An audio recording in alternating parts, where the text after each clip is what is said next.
Assalamualaikum warahmatullahi wabarakatuh. Bismillahirrahmanirrahim. Alhamdulillahi rabbil alamin. Wabihi nasta'inu ala umurid dunya waddin. Wassalatu wassalamu ala sayyidil mursalin wa ala alihi wa ashabihi ajma'in, amma ba'd. Allahumma la ilma lana illa ma'allamtana innaka antal alimul hakim. Allahumma anfa'na bima 'allamtana wa 'allimna ma yanfa'una wa zidna ilma. Allahumma arinal haqqa haqqa warzuqna ittiba'ah wa arinal batila batila warzuqna ijtinabah waj'alna mimman yastami'unal qawla fayattabi'una ahsanah wa adkhilna birahmatika fi ibadika salihin, amin. Hadirin wal hadirat, mustami'in mustami'at rahimakumullah. Kita lanjutkan kajian fikih kita dengan membaca kitab Fathul Mu'in. Kita sampai ke pembahasan kesunahan sholat, dan pada kesempatan kali ini kita membaca furuk, cabangan-cabangan hukum tentang sunnahnya berdoa, termasuk kesunahan sholat. Kesunahan sholat terbagi menjadi tiga. Ada kesunahan sebelum kita melakukan sholat, kesunahan di dalam atau ketika kita melakukan sholat, dan kesunahan setelah kita melakukan sholat. Ada tiga macam. Nah, yang sekarang kita akan bahas ini adalah kesunahan setelah kita melakukan sholat, yaitu berdoa, berzikir dan berdoa. Sebelumnya kita sudah bahas bahwasanya setelah kita sholat, selesai salam daripada sholat, sunnah bagi kita untuk berdoa, berzikir di tempat di mana kita sholat. Hukumnya sunnah. Dan juga setelah berzikir kita disunnahkan untuk berdoa. Kesunahannya zikir bagaimana? Mau dijaharkan atau disirkan, dipelankan, lirihkan atau dikeraskan? Maka menurut madhab Syafi'i, zikir itu sunnahnya adalah dipelankan, disirkan, dilirihkan, tidak dikeraskan, kecuali bagi seorang yang dia itu ingin atau hendak mengajarkan zikir tersebut kepada yang lain. Contoh imam, dia itu zikir kemudian ada tujuan untuk mengajarkan zikir tersebut, mentalkinkan zikir tersebut kepada para makmum, maka sunnah hukumnya untuk dikeraskan supaya yang lain bisa mengikuti zikir tersebut. Atau orang tua, bapak ketika sholat umpamanya di rumah, di belakang makmum itu ada anak istrinya, bapak tersebut ingin mengajarkan zikir itu kepada anak dan istrinya, maka disunahkan bagi bapak tersebut untuk zikir secara jahar, secara keras. Dan juga berdoa. Wa yusannu iftitahud doa bilhamdilillah wassalat ala nabi sallallahu alaihi wa alihi wasallam. Ketika kita berdoa kepada Allah Subhanahu wa ta'ala, maka ada kesunahan apa? Kita mengawali doa tersebut dengan membaca hamdalah, alhamdulillahi rabbil alamin, pujian kepada Allah Subhanahu wa ta'ala.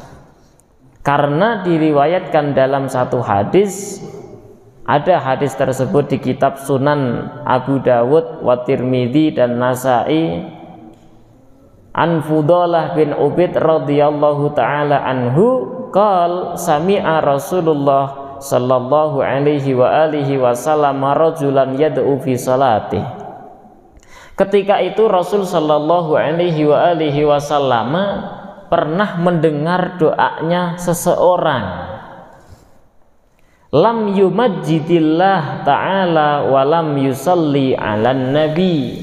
Orang tersebut ketika berdoa kepada Allah, dia itu tidak membaca alhamdulillah terlebih dahulu, tidak mengawali dengan pujian-pujian kepada Allah terlebih dahulu, juga tidak diawali doanya dengan bersolawat kepada Rasul Sallallahu Alaihi Wasallam. Faqala Rasulullah, kemudian Rasul mengatakan, ajilah hadza. Orang tersebut tuh tergesa-gesa. Orang tersebut tergesa-gesa. Sesuatu yang dilaksanakan tergesa-gesa itu tidak baik. Tsumma da'ahu, setelah itu orang tersebut, si laki-laki itu dipanggil oleh Rasul Sallallahu Alaihi Wasallam. Faqala lahu aw li ghairih. Kemudian Rasul berkata kepada orang tersebut, dalam riwayat lain berkata kepada yang lainnya juga, yakni dipanggil di hadapan orang banyak. Rasul mengatakan, idza shalla ahadukum falyabda bitamjidi rabbihi subhanahu wa ta'ala wa thana alaihi thumma yusalli ala nabi sallallahu alaihi wasallama thumma yad'u ba'du bima syaa. Ketika salah satu daripada kalian itu berdoa, sholat bermakna doa.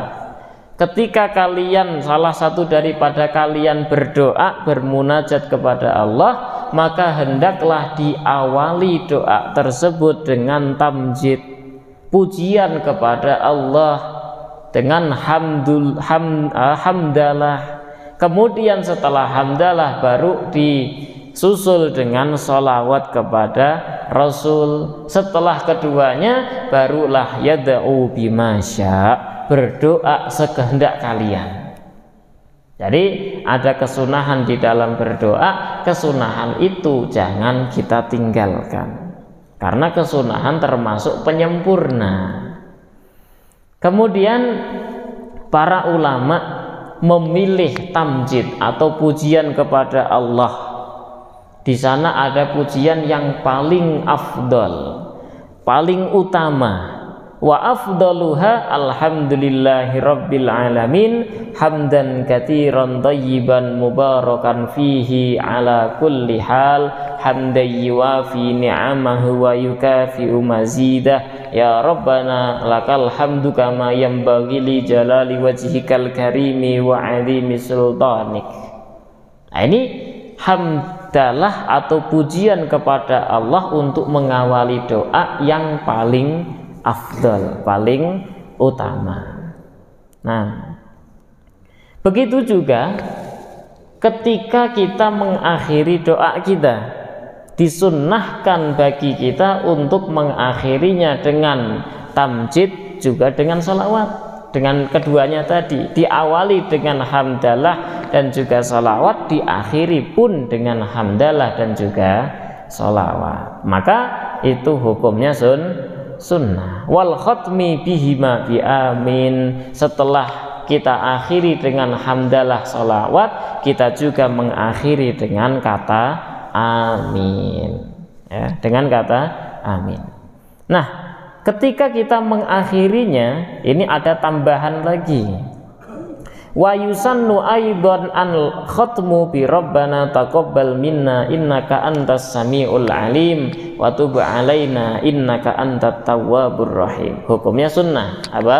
Rabbana taqabbal minna innaka antas samiul alim wa tub alaina innaka antat tawwabur rahim. Subhana rabbika rabbil izzati amma yasifun wa salamun alal mursalin walhamdulillahi rabbil alamin. Dan diakhiri dengan amin. Nah, ini termasuk kesunahan-kesunahan ketika kita berdoa. Ada kesunahan lain lagi. Ini kesunahannya bagi seorang makmum. Apa itu? wa ta'minu ma'mumin sami'a du'a al-imami wa in hafidha dzalik. Sunnah bagi seorang makmum yang ia mendengar doanya imam untuk mengaminkan, walaupun dia hafal doa tersebut. Imamnya berdoa Rabbana atina fid dunya hasanah, para makmum mesti hafal semuanya. Nah, kita bagaimana? Apakah kita ikut membaca doa tersebut? Tidak.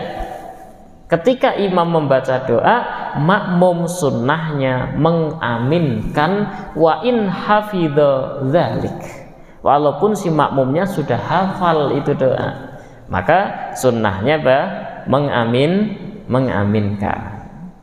Wa raf'u yadayhi tahirataini hadwa mankibih, dan sunnah bagi seorang yang berdoa kepada Allah siapapun dia, maka sunnahnya mengangkat kedua tangan sejajar dengan mankib, pundak kita.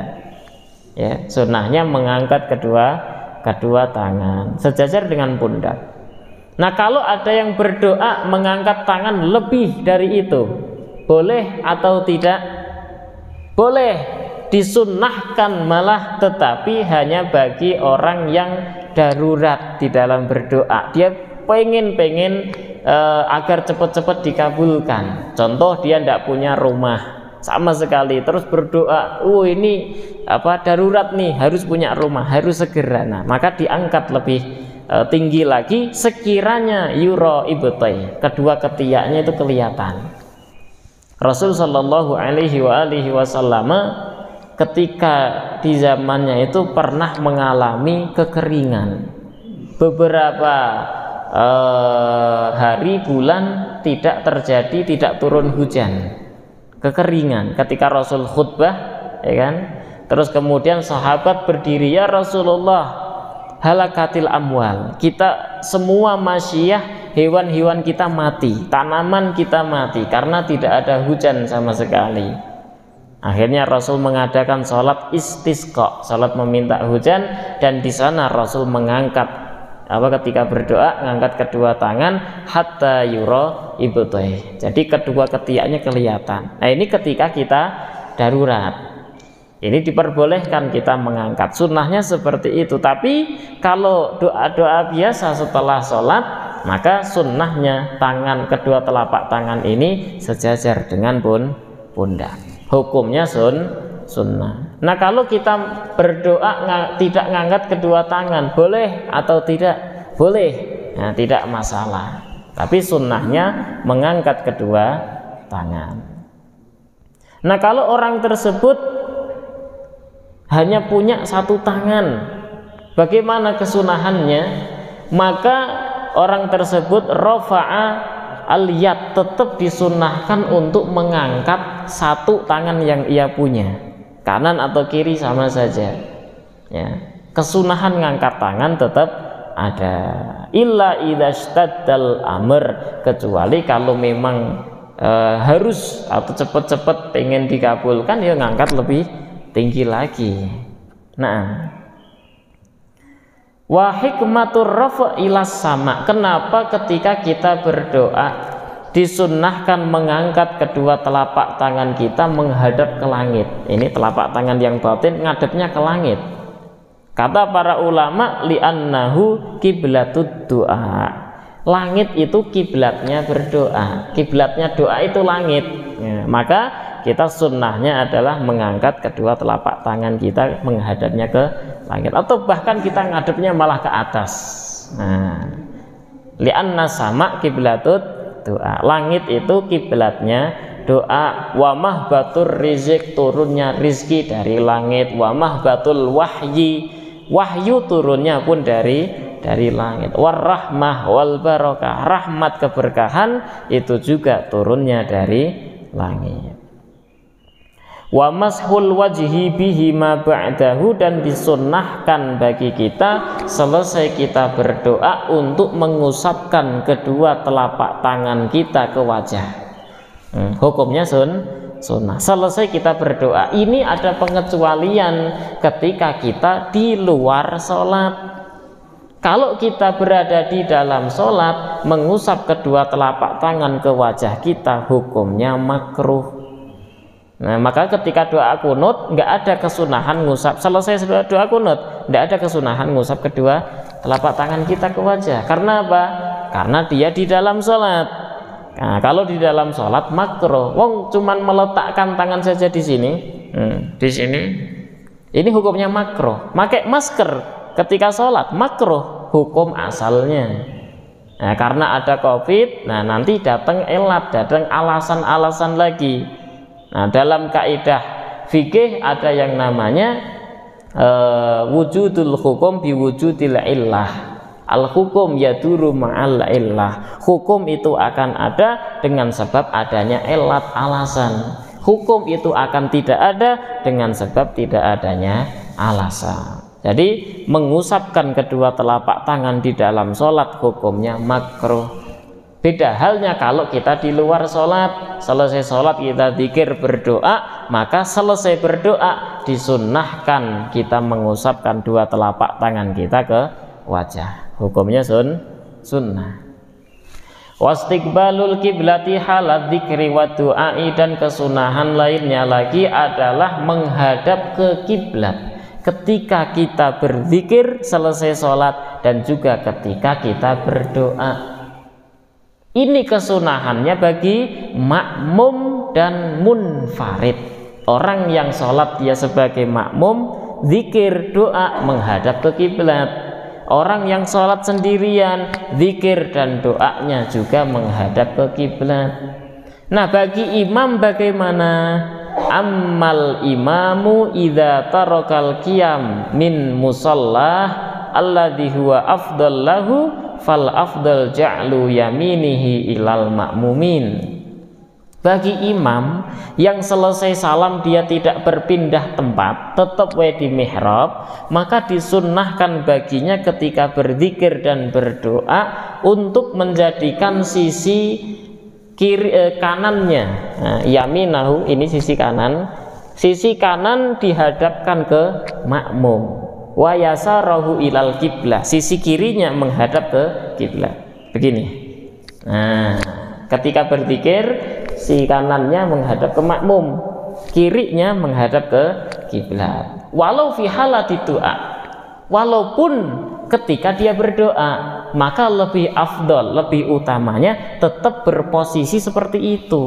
Ini bagi imam. Bagi makmum tetap menghadap ke kiblat. Bagi munfarid, orang yang sholat sendiri, tetap menghadap ke kiblat. Tapi ada kaul yang mengatakan ketika imam berdoa tetap menghadapnya ke kiblat. Maka sebagian imam kita lihat itu mereka berzikir menghadapnya ke sana, terus ketika berdoa berpindah lagi menghadap ke kiblat. Karena ada perkhilafan, perbedaan pendapat. Qala syekhuna walau fi du'a, syekh kita mengatakan walaupun ketika dia berdoa tetap posisi imam seperti itu, kanannya menghadap ke makmum dan kirinya menghadap ke kiblat. Wan sirafuhu la yunafi nadba dzikir lahu akibaha. Kesunahan berzikir selesai sholat, kesunahan berdoa selesai sholat itu habisnya sampai kapan? Karena kesunahan itu kan ada batasnya.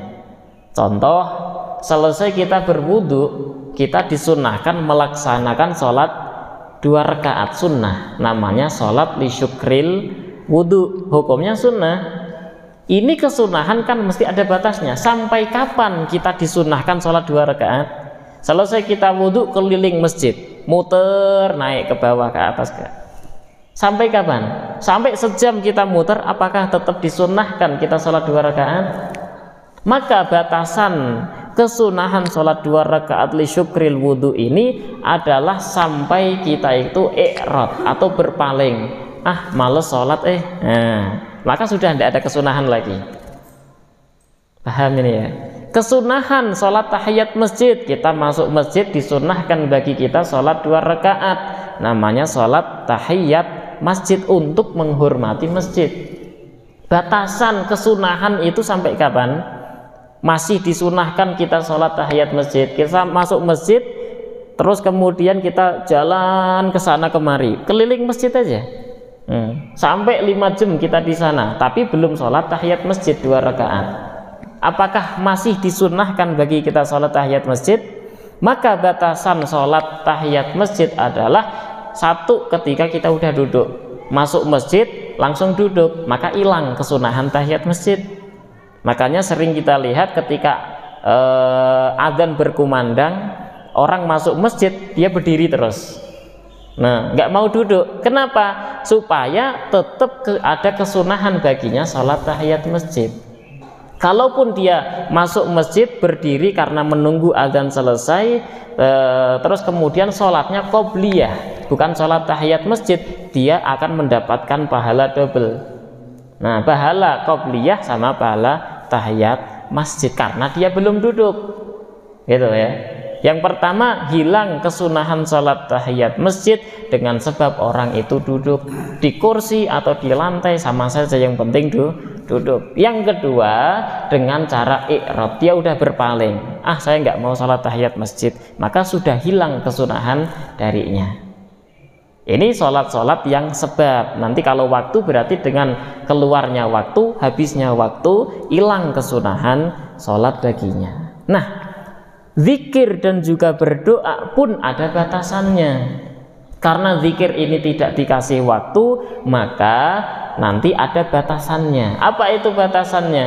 Nah, seperti kita selesai salam terus berpindah dari sini, berpindah ke belakang. Apakah masih tetap disunnahkan bagi kita untuk berzikir?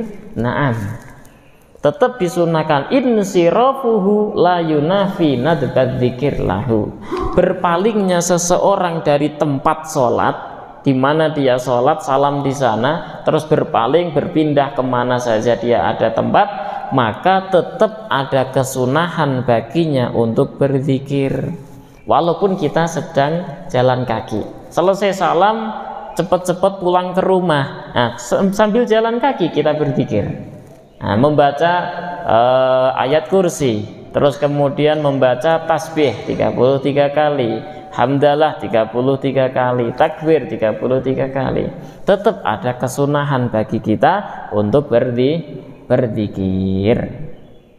Li'annahu ya'ti bihi fi mahallihi alladhi yansarifu ilaih wala yafutu bi fi'lir ratibah. Zikir setelah sholat itu juga tidak hilang kesunahannya dengan sebab kita melakukan sholat rawatib ba'diyah. Selesai sholat duhur langsung kita ba'diyah 2 rakaat atau 4 rakaat. Setelah itu apakah masih ada kesunahan berzikir? Ya, tetap ada kesunahan baginya untuk berzikir setelah sholat. Nah, wa qadiyatu kalamihim khusulu thawabi dzikri wa in jahila makna. Menurut jumhur ulama, keseluruhan ulama mengatakan seorang yang berzikir kepada Allah Subhanahu wa taala akan bisa mendapatkan pahala dengan sebab zikirnya tadi ketika orang tersebut mengetahui isi atau makna arti daripada zikir, walaupun secara global.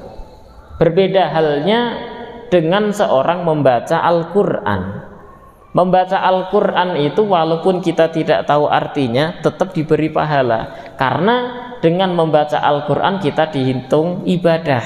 Sholat kita tidak tahu artinya, Bismillahirrahmanirrahim, Alhamdulillahirabbil alamin, apa artinya nggak tahu, maka tetap kita mendapatkan pahala. Ini kalau ayat Al-Quran. Nah, kalau zikir bagaimana? Jumhur mengatakan orang yang berzikir tidak tahu artinya walaupun secara global, maka dia tidak akan mendapatkan pahala. Tapi kalau artinya secara global dia tahu, contoh subhanallah artinya dia itu mensucikan Allah, la ilaha illallah artinya mentauhidkan Allah, Allahu akbar yaitu mentakbirkan Allah. Nah, ini secara global, maka dia insya Allah akan mendapatkan pahala. Jadi berzikir itu akan mendapat pahala orang yang berzikir itu tadi ketika dia mengetahui apa artinya, walaupun hanya secara global. Nah, wa yundabu an yantakila li fardin au naflin min maudhi'i salatih.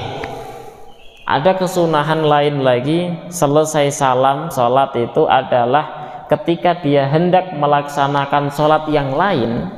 Selesai sholat duhur fardu, dia langsung mau melaksanakan sholat sunnah ba'diyah. Maka kesunahannya adalah intikal min makanin ila makanin akhar. Dia berpindah dari satu tempat ke tempat yang lain. Nah, ini sering juga kita lihat, selesai sholat duhur dia langsung berdiri berpindah untuk sholat ba'diyah. Atau dia itu sholat qobliyah 4 rakaat, ya 4 rakaat tapi 2 rakaat salam. Umpama sholat di sini ba'diyah 2 rakaat, terus berpindah, nah 2 rakaat lagi. Nah, ini hukumnya sunnah. Berpindah dari satu tempat ke tempat yang lain hukumnya sunnah jika seseorang tersebut melaksanakan satu sholat atau lebih. Bisa dipahami ya? Kenapa? Karena di sana ada yang namanya hukum iton. Iton itu adalah melaksanakan 2 sholat di satu tempat. Dihitung 2 sholat kalau sudah dipisah dengan salam, ya. Sudah dipisah dengan salam maka dikatakan 2 sholat. Taraweh di situ ada banyak salam, maka selesai salam ya dihitung sholat lain lagi. Nah, maka ada kemakruhan iton melakukan 2 sholat di satu tempat yang sama. Hukum namanya iton, hukumnya makruh. Maka sunnahnya adalah berpindah, salam berpindah, salam berpindah, berpindah terus seperti itu. Itu kesunahannya. Alasannya liyashhada lahul maudhi haitsu lam tu'aridhu fadilatu nahwi shaffi awal. Alasannya adalah supaya tempatnya itu menjadi saksi kalau saya pernah disujudi fulan, saya pernah disujudi fulan, saya pernah dipakai sujud oleh fulan. Itu alasannya. Nah, tapi kecuali ada pengecualian. Kalau dia berpindahnya malah ke shaf kedua, lebih jauh daripada imam, maka tidak ada kesunahan baginya untuk berpindah ke belakang. Contoh, dia itu habis sholat umpamanya ba'diyah, qobliyah. Sholat qobliyah langsung qomat, ya kan? Dia itu belum ngapa-ngapain langsung berdiri mau sholat untuk sholat duhur umpamanya. Di shaf sampingnya penuh semua. Dia tidak bisa berpindah kecuali kalau berpindah ke belakang shaf kedua.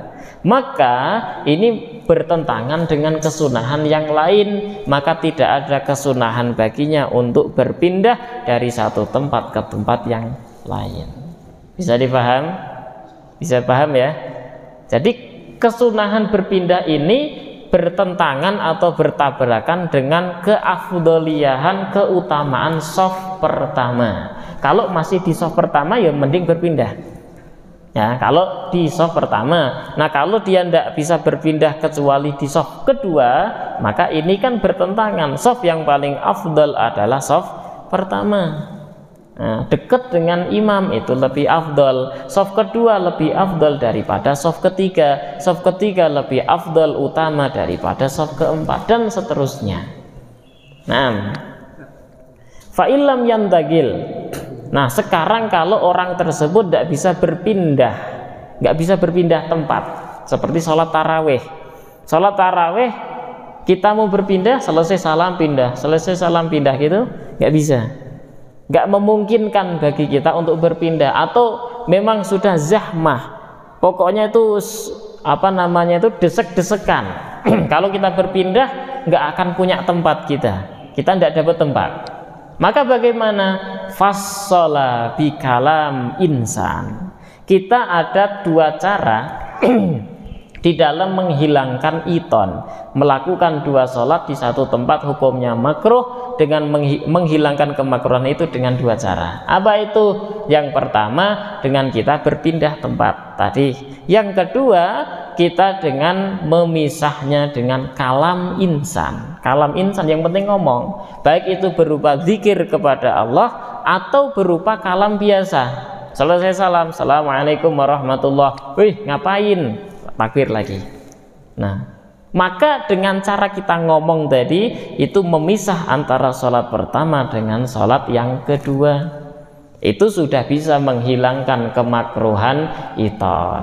Nah, fassalah bi kalami insanin, maka ketika tarawih itu kan ada orang-orang yang selesai salam itu langsung mengucapkan kalimat tauhid, la ilaha illallah Muhammadur Rasulullah sallallahu alaihi wasallam, ada. Atau ada yang lain pakai apa, khalifah, al khalifatul ula Abu Bakar Siddiq radhiyallahu an, nanti si makmum menjawab radhiyallahu an. Itu sudah bisa menghilangkan iton.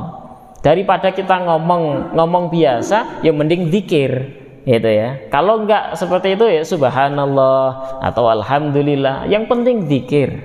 Jadi melakukan dua sholat di satu tempat dihukumi tidak makruh ketika sudah dipisah dengan apa, omongan, nah, dengan kata-kata yang keluar dari lisan kita. Nah, wan naflu li ghairil mu'takifi fi baitihi afdal, melakukan sholat sunnah bagi selain orang yang beriktikaf di masjid itu lebih afdalnya, lebih utamanya dilakukan di rumah. Seperti kita mau berangkat ke masjid subuh, sholat subuh di masjid, sebelum subuh kita sholatnya apa, qobliyah 2, atau rokaatal fajr, 2 rakaatnya sholat fajar, qobliyah subuh. Lebih baik kita lakukan di mana? Di rumah. Lebih afdalnya kita lakukan di rumah. Qobliyah zuhur lebih afdal, utama dilakukan di rumah. Sholat zuhur nanti di masjid. Nah, ba'diyahnya bagaimana? Sunnah dilakukan di rumah. Jadi semua sholat sunnah itu lebih utama dilakukannya di mana? Di rumah.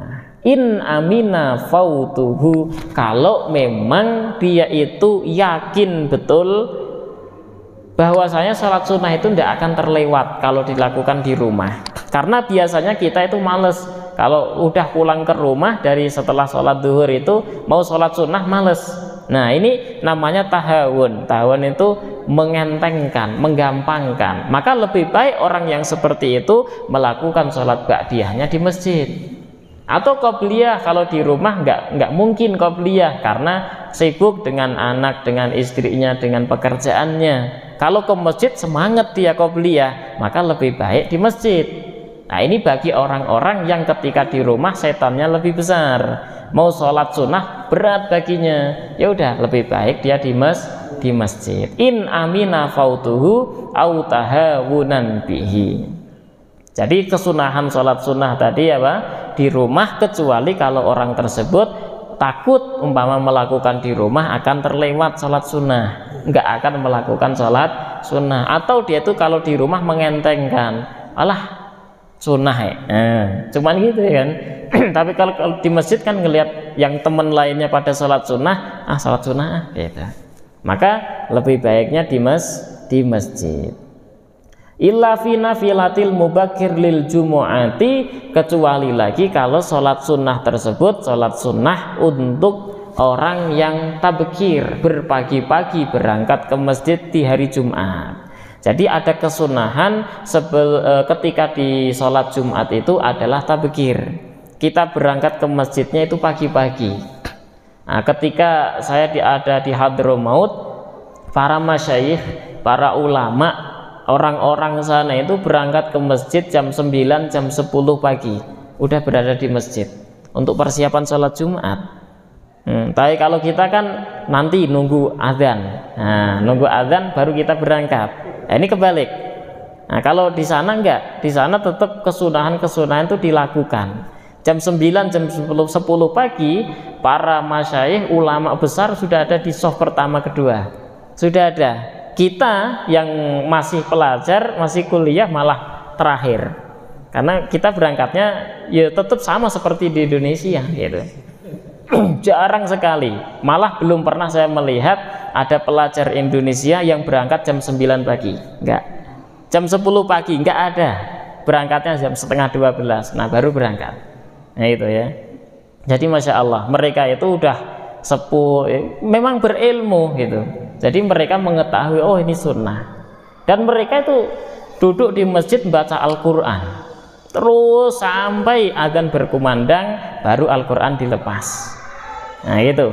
Jadi illa fi nafilatil mubakir lil jumaati, kecuali sholat sunnah yang dilakukan oleh orang yang perginya ke masjid itu berpagi-pagi, jam 9, jam 10 udah pergi ke masjid untuk persiapan sholat Jumat, maka sholat sunnahnya afdal di masjid. Auma sunnah fihil jamaah, atau sholat sunnah yang disunnahkan untuk berjamaah. Sholat sunnah terbagi menjadi dua. Ada sholat sunnah yang disunnahkan berjamaah, ada sholat sunnah yang tidak disunnahkan berjamaah. Sholat sunnah yang disunnahkan berjamaah itu sunnahnya sholat di masjid karena berjamaah. Bisa dipaham? Seperti sholat tarawih, sunnah berjamaah, maka kesunahannya sholat di masjid. Sholat Idul Fitri berjamaah, maka sunnahnya sholat di masjid. Idul Adha berjamaah, istisqa disunahkan berjamaah juga, maka sholatnya di masjid, tidak di rumah. Berbeda halnya lagi kalau sholatnya itu sholat sunnah yang tidak disunahkan berjamaah, qobliyah, ba'diyah tidak disunahkan berjamaah, maka lebih baik di rumah, ya kan? Sholat apalagi yang tidak disunahkan berjamaah, sholat hajat, ya, sholat hajat atau sholat istikharah itu tidak disunahkan berjamaah, maka sholatnya di rumah. Awaroda fil masjidi kadduha, atau sholat sunnah yang memang sudah dikhususkan dilakukannya di masjid, seperti sholat duha. Sholat duha itu sunnahnya dilakukan di masjid, bukan di rumah. Memang ini dari Rasul Shallallahu Alaihi Wasallam, maka kita lakukan sholat duhanya di masjid, tidak di rumah. Nah, ini keafdoliyahan ya, keutamaannya. Kalaupun kita lakukan di mana saja boleh, tidak masalah. Nah, wa an yakuna intiqalul ma'mum ba'dan intiqali imamihi, ada kesunahan lain lagi selesai kita salam sholat. Apa itu? Ketika kita selesai salam, selesai zikir, selesai doa, kesunahannya bagi makmum adalah insiraf, intikal, berpindah, berpaling, pulang ke rumahnya setelah imamnya berpindah dari tempat duduknya. Jadi ada kesunahan ini yang kebanyakan dari kita mungkin lalai, nggak tahu, atau memang ada hajah, keperluan. Selama imam belum berpindah dari tempat sholat, si makmum tidak diperkenankan berpindah dari tempat sholatnya. Si makmum pulang duluan, nggak ada kesunahan. Si makmum dari sini terus berpindah ke belakang, nggak ada kesunahan sebelum si imamnya pindah. Jadi nunggu imamnya pindah dari tempat sholatnya, baru kita sebagai makmum berpindah. Kesunahannya seperti itu. Berpindahnya para makmum menunggu imam berpindah. Wa an yakuna intiqalul makmum, berpindahnya para makmum ba'dan intiqali imamih, setelah imamnya berpindah tempat, baru si makmum pergi pulang dan lain sebagainya. Nah, jadi sunnahnya nunggu si imam sampai selesai zikir, sampai selesai berdoa. Fayam kutufi musallahu, maka seorang makmum hendaknya diam di tempat sholatnya tadi sampai imamnya berpindah. Nah, mau berzikir atau tidur atau apa terserah, nah, silakan. Nah, wa nutiba li musallin tawajjuhu li nahwi jidarin au amudin, sunnah lagi bagi seorang yang sholat adalah menghadap ke jidar, tembok, atau kalau tidak ada amud, tiang, menghadap sesuatu yang dia itu berdiri, yang berdirinya itu kurang lebih thulutsa dzira'in, 2/3 dzira'. Dzira' itu dari ujung jari sampai sikut. Nah, ini namanya 1 dzira'. 2/3-nya berarti segini, kurang lebih 30 cm. Sesuatu yang berdiri kurang lebih 30 cm, ditaruh di depan dia tuh sholat.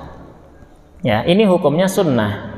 Ya, hukumnya sunnah karena zaman dulu masjid tidak ada karpet, ya kan? Langsung turab, langsung debu, langsung tanah.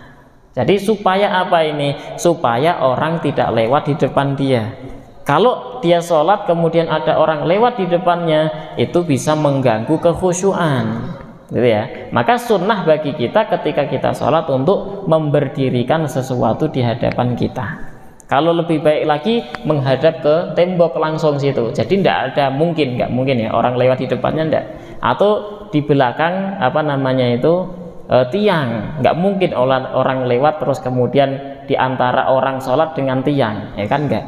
Ya, maka sunnahnya adalah memberdirikan sesuatu di hadapan orang sholat tersebut. Yang tingginya kurang lebih adalah 2/3 dzira', kurang lebihnya 30 cm. Wa ma bainahu wa baina aqibil musalli salah satu adzru'in fa'aqal. Nah, kalau orang tersebut sholat shaf 1, 2, 3, 4 dan seterusnya, shaf 2 atau shaf 3 itu harus memberdirikan sesuatu atau tidak? Tidak. Karena apa? Shaf pertama menjadi batasan orang shaf kedua. Shaf kedua menjadi batasan orang ketiga, shaf ketiga. Shaf ketiga menjadi batasan shaf keempat dan berikutnya seperti itu. Nah, ini gambarannya kalau kita sholat sendirian di tengah, ya kan? Tidak ada karpet tapi ya.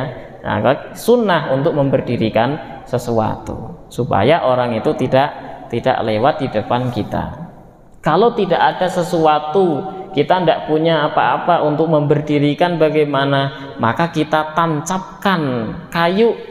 Nah, kayu kecil yang penting nancep. Ya. Dulu Rasul Shallallahu Alaihi Wasallam ketika sholat tidak ada apa-apa, maka nancapkan anak panah, ditancapkan di hadapannya. Nah, ini hukumnya sunnah. Nah, kalau tidak ada anak panah juga, kayu tidak ada, maka kita sunnahnya bastul musalla. Bastul musalla itu kalau zaman sekarang itu sejadah. Nah, kita karpet sudah ada, maka ini sudah cukup menjadi batasan kita. Orang sholat di sini, nah di sini sholat, maka ini adalah batasan dia, hak dia untuk melaksanakan sholat. Tempat dia melaksanakan sholat, maka kita yang tahu akan batasan itu haram hukumnya lewat, ya, melewati sini lah ya. Tapi kalau lebih dari sini tidak masalah karena batasannya hanya sekitar 1,5 meter ini, ya, lebih dari itu tidak masalah. Nah, kalau sudah tidak ada musola lagi atau sejadah bagaimana? Maka digaris. Nah, zaman dulu masih tanah bisa digaris kan, masih sekarang lantai tidak bisa digaris lagi. Ya udah, lebih enaknya pakai sejadah. Kalau enggak kita pakai sorban, taruh di depan gitu, supaya tidak ada orang lewat. Nah, keharaman ini pernah dulu menjadi pertanyaan ya. Keharaman orang lewat di hadapan orang yang sholat itu bagi siapa?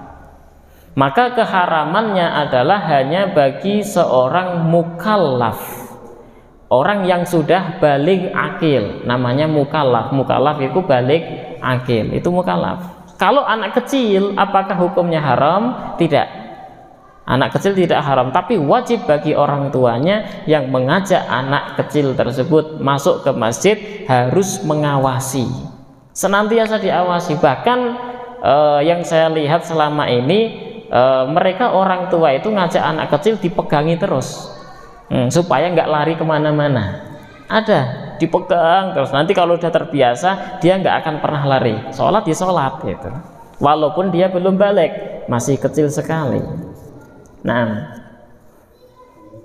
itu kesunahan. Ketika kita sudah ngasih sesuatu di hadapan kita, terus kemudian ada orang yang lewat di antara kita dan batasan tadi, maka kita ada kesunahan untuk menghalangnya. Nah, ada kesunahan. Tapi kalau kita tidak ngasih apa-apa, maka dia lewat, ya udah biarin. Tidak ada kesunahan bagi kita untuk menghalau, dan tidak ada hukum haram bagi orang yang lewat karena kesalahan kita. Kita tidak ngasih batasan, oh ini batasan saya sholat. Nah, kita nggak ngasih batasan, ada orang lewat, ya udah biarin, ya. Dan dia tidak mendapatkan hukum haram. Nah,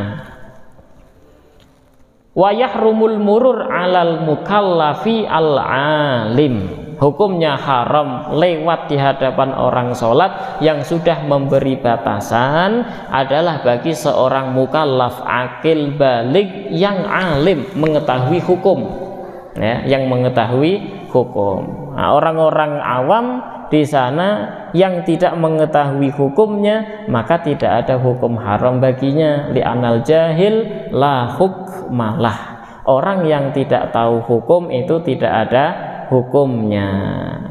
Nah, insyaallah bisa dipahami. Berikutnya, yusannu lahu dafa wa illam yajidil maru sabilan wa kuriha fiha. Kemakruhan ini, ada kemakruhan sholat, termasuk diantaranya adalah ketika kita sholat dimakruhkan iltifatun biwajhihi bila hajatin. Iltifat itu nengok kanan, nengok kiri, nengok ke atas. Nah, ini namanya iltifat. Tolah-toleh sana sini. Ini hukumnya makruh. Yang penting tidak 3 gerakan ya. Ini 1 kepala dihitung gerakan nantinya. Ya, yang enggak dihitung gerakan itu 6. Nah, pernah saya sampaikan dalam anggota badan kita di dalam sholat tidak dihitung gerakan, artinya kalau dia bergerak walaupun 100 kali tidak batal sholatnya. Ada 6, fasyafatun wal udhunu wal lisanu wa dzakarun wal jafnu wal bananu. Syafatun bibir, kita bergerak terus dalam sholat tidak masalah, tidak batal. Fasyafatun wal udhun telinga, ketika sholat gerak terus tidak batal. Wal lisan lidah, bergerak terus tidak batal. Wa dzakarun dzakar, kemaluan laki-laki, itu tidak batal walaupun dia sholat bergerak terus, tidak batal. Wal jafnu, jafnu itu ini kelopak mata, berkedip berapa kali tidak batal. Wal banan dan jari-jari, bergerak berapa kali tidak batal. Kita garuk-garuk caranya begini atau begini, yang penting telapak tangan diem ya. Tapi kalau gini, nah ini dihitung gerakan nantinya. Kalau dia 3 kali berturut-turut maka batal menurut madhab Syafi'i. Nah, kembali ke pembahasan, 1 kepala ini dihitung gerakan kita nanti. Tapi ketika kita gini aja berhenti, maka tidak batal karena belum 3 kali berturut-turut ya. Kalau gini, apakah dihitung sekali? Dihitung sekali, karena dihitung gerakan itu dhahaban wa iyaban, pulang perginya. Nah, pulang perginya atau pergi pulangnya itu dihitung 1 gerakan. Kita gini garuk-garuk atau membenarkan peci kita, lepas gini,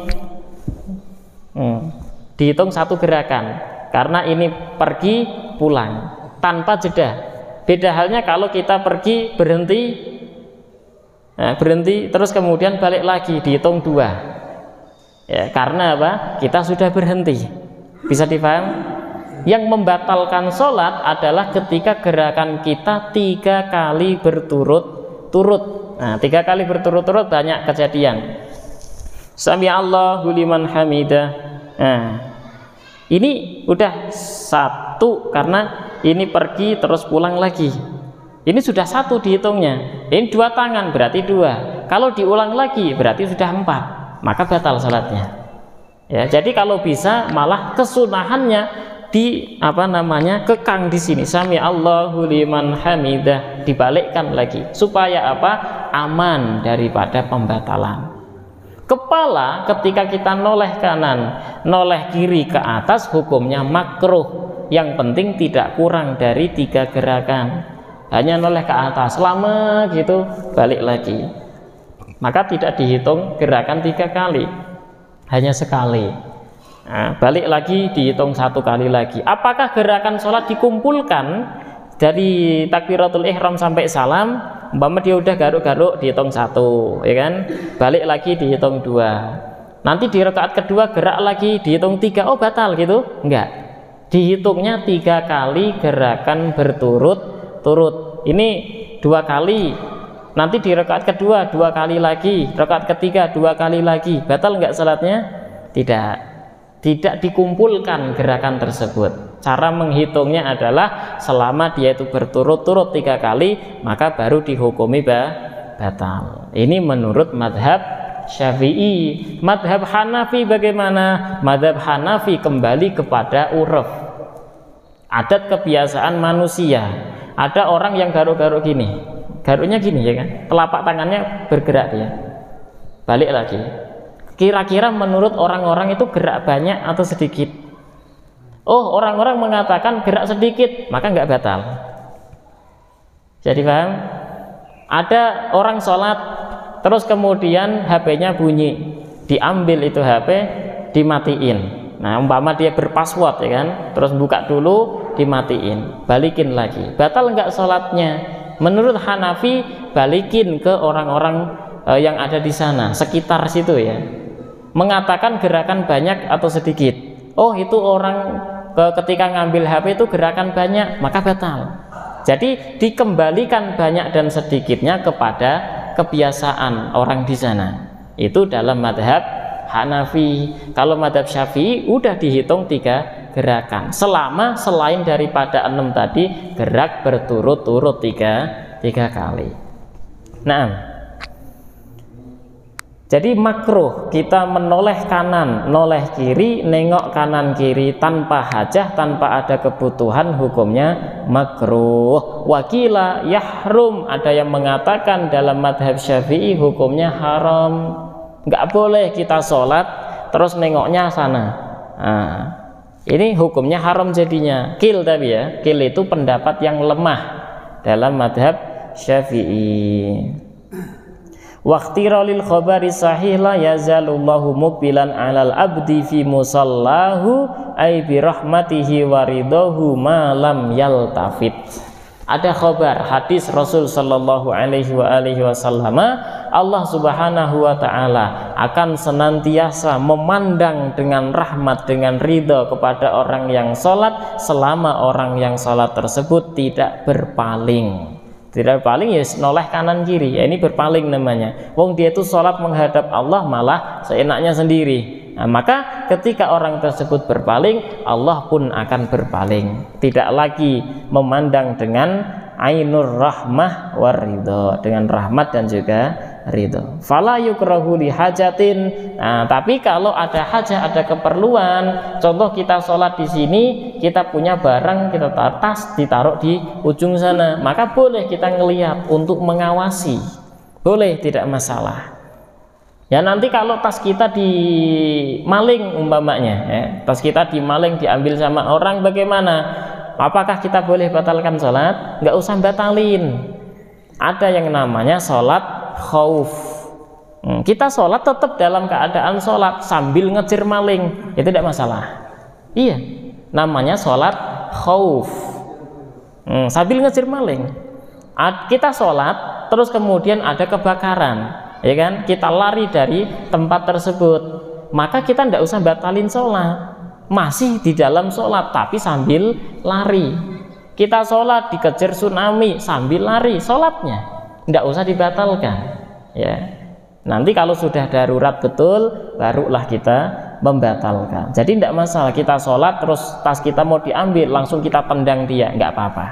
Ya, tidak batal sholatnya.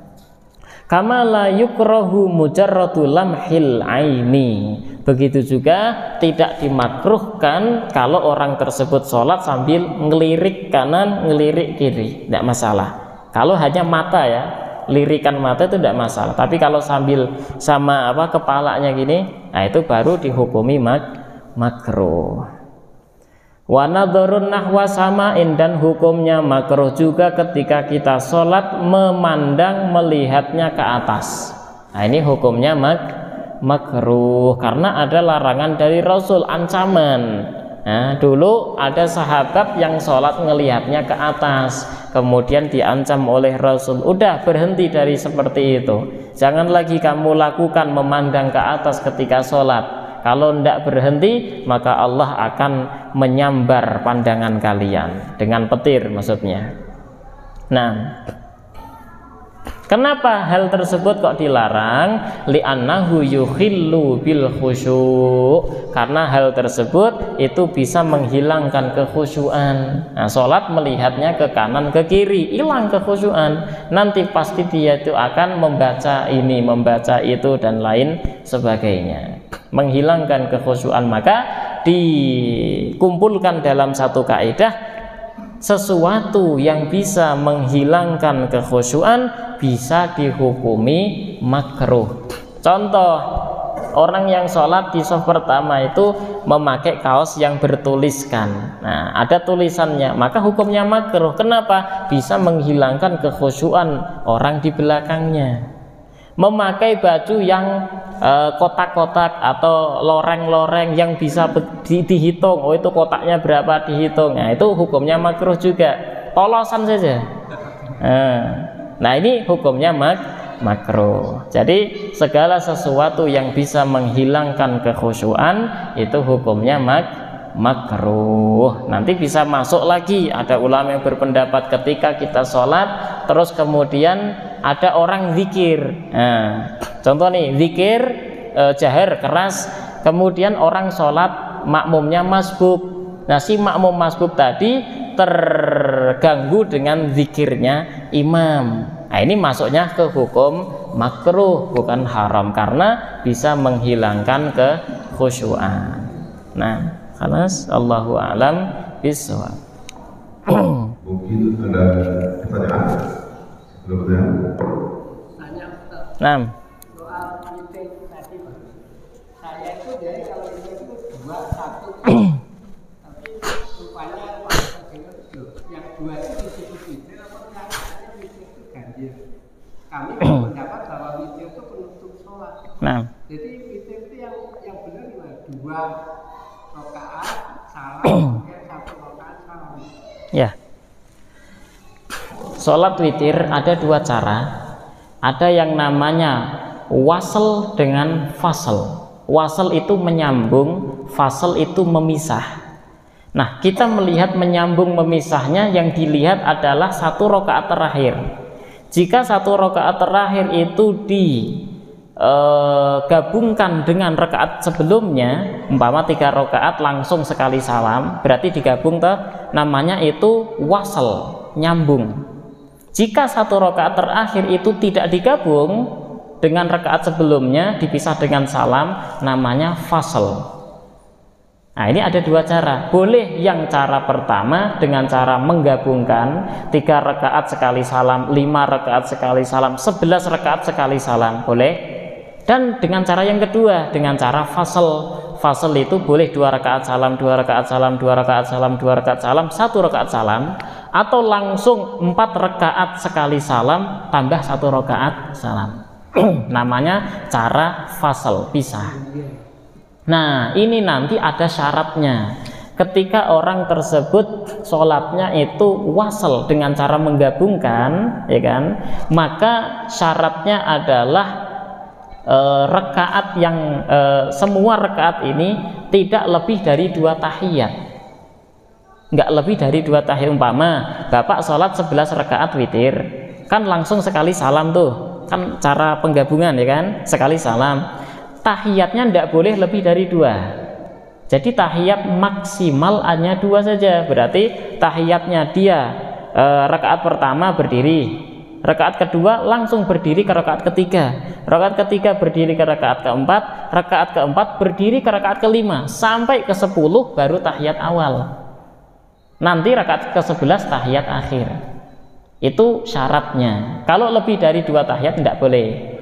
Ini cara yang penggabungan, sekali salam.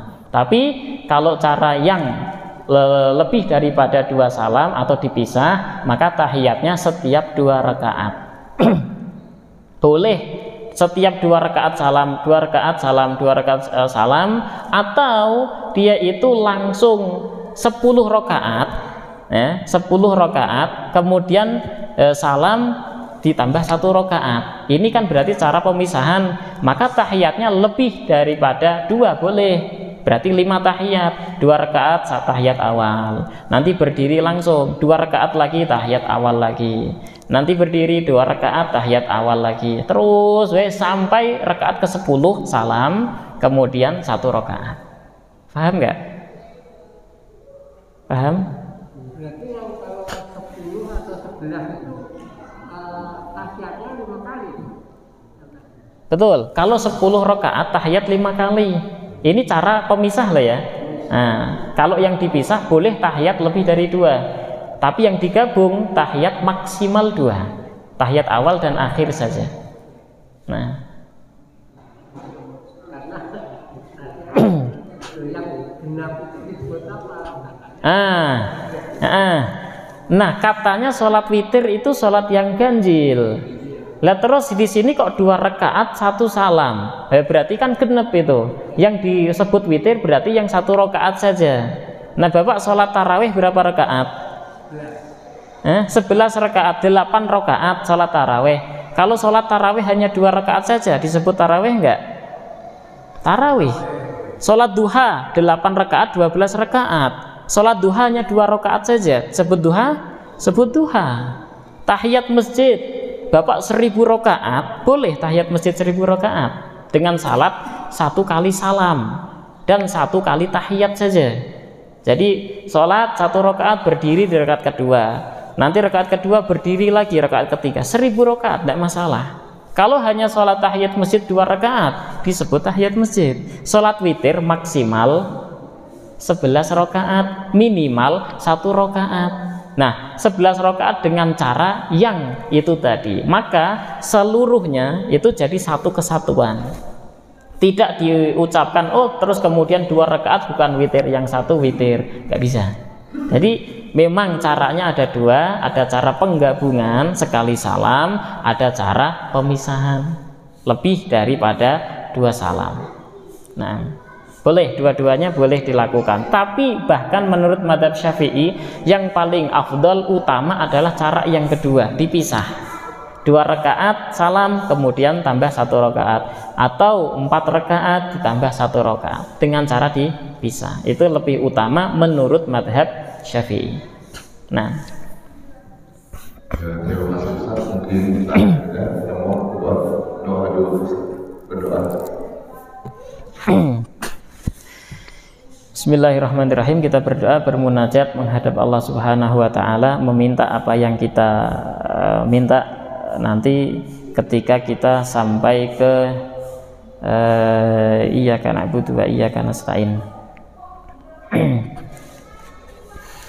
Al-Fatihah bil qabul wa tamami kulli sul wa ma'mul wa sulahi sya'an dahiran wa batinan fitin wa dunya wal akhirah dafi'atan li kulli syarr jalibatan li kulli khair lana wali walidina wal masyayikhina wal ikhwanina fitin anallahu yunawwir qulubana wa qalibana ma'al huda wat tuqa wal afaf wal ghina wal maut ala dinil islam wal iman bila mihnatin wal imtihan bi haqqi sayyidi waladi adnan wa li kulli niyatin salihah wa ila hadratin nabiy mustafa Muhammad sallallahu alaihi wasallam. Al-Fatihah.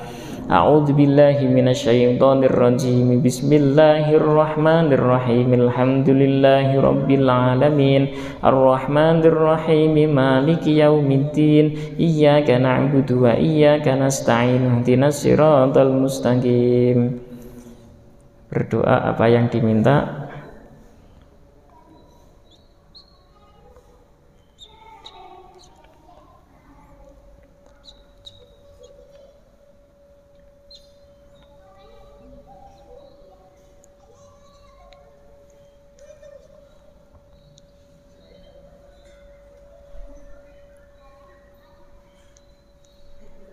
Allahumma rabbana ighfir lana dzunubana wa li walidina warhamhum kama rabbawna shighara.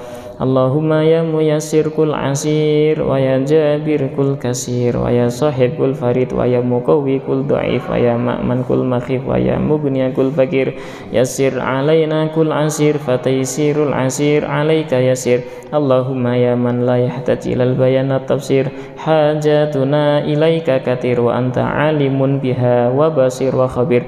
Allahumma inna nakhafu minka wa nakhafu mimman yakhafu minka wa nakhafu mimman ممن لا يخاف منك اللهم بحق من يخاف منك نجنا ممن لا يخاف منك اللهم بحق محمد صلى الله عليه وسلم اخرسنا بعينك التي لا تنام واكنفنا بكنفك الذي لا يرام وارحمنا بقدرتك علينا فلا تهلكنا وأنت ثقتنا ورجاؤنا برحمتك يا أرحم الراحمين اللهم أصلح لنا ديننا الذي هو عصمة أمرنا وأصلح لنا دنيانا التي فيها معاشنا وأصلح لنا آخرتنا التي إليها معادنا واجعل الحياة زيادة لنا في كل خير واجعل الموت راحة لنا من كل شر اللهم إنا نسألك سلامة في الدين والدنيا والآخرة وعافية في الجسد وزيادة في العلم وبركة في الرزق وتوبة قبل الموت ورحمة عند الموت ومغفرة بعد الموت اللهم هون علينا في سكرة الموت ونجاة من النار والعفو عند الحساب ربنا لا تزغ قلوبنا بعد إذ هديتنا وهب لنا من لدنك رحمة إنك أنت الوهاب ربنا آتنا في الدنيا حسنة وفي الآخرة حسنة وقنا عذاب النار وصلى الله على سيدنا محمد النبي الأمي وعلى آله وصحبه وبارك وسلم سبحان ربك رب العزة عما يصفون وسلام على المرسلين والحمد لله رب العالمين ببركة وكرمة وسر ونور سورة الفاتحة أعوذ بالله من الشيطان الرجيم بسم الله الرحمن الرحيم الحمد لله رب العالمين الرحمن الرحيم مالك يوم الدين إياك نعبد وإياك نستعين اهدنا الصراط المستقيم صراط الذين أنعمت عليهم غير المغضوب عليهم ولا الضالين آمين الحمد لله. Terima kasih Ustaz. Terima kasih para hadirin rahimahullah. Insyaallah apa yang kita lakukan ilmu fikih pada hari ini jadi berkah. Amin. Lebih kurang kita mohon maaf. Kita akhiri dengan doa kafaratul majelis. Subhanakallahumma bihamdika asyhadu an la ilaha illa anta astaghfiruka wa atubu ilaik. Assalamualaikum warahmatullahi wabarakatuh. Waalaikumsalam warahmatullahi wabarakatuh.